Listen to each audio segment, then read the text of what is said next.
Big ബോസിൽ നിന്നും ഇറങ്ങിയതിനു ശേഷം ജാസ്മിൻ ജാഫർ ജിൻഡോയെക്കുറിച്ച് പറയുന്ന വാക്കുകളാണിപ്പോൾ ശ്രദ്ധേയമായിരിക്കുന്നത്.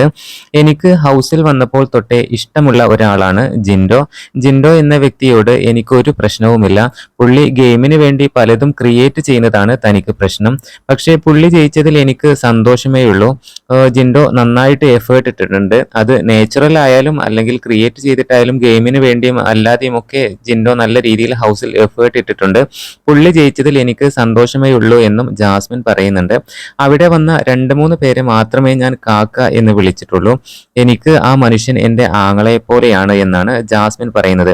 എല്ലാവർക്കും അറിയാവുന്നതാണ്, ബിഗ് ബോസ് മലയാളം സീസൺ 6-ൽ 2 ശക്തരായ മത്സരാർത്ഥികളായിരുന്നു. ഒന്ന് ജാസ്മിൻ, അതുപോലെ ജിൻഡോ. എപ്പോഴും ഹൗസിനകത്ത് ഇരുവരും തമ്മിൽ എപ്പോഴും വഴക്ക് ഉണ്ടാക്കാറുണ്ടായിരുന്നു. ജിൻഡോ പ്രത്യേകിച്ച് വഴക്കുണ്ടാക്കാനായിട്ട് ഓരോ കാര്യങ്ങൾ ഇങ്ങനെ ഇട്ട് കൊടുക്കുന്നത് നമ്മൾ കണ്ടതാണ്. എന്തായാലും ജാസ്മിൻ ജിൻഡോയെ കുറിച്ച് പറഞ്ഞ വാക്കുകളാണിത്.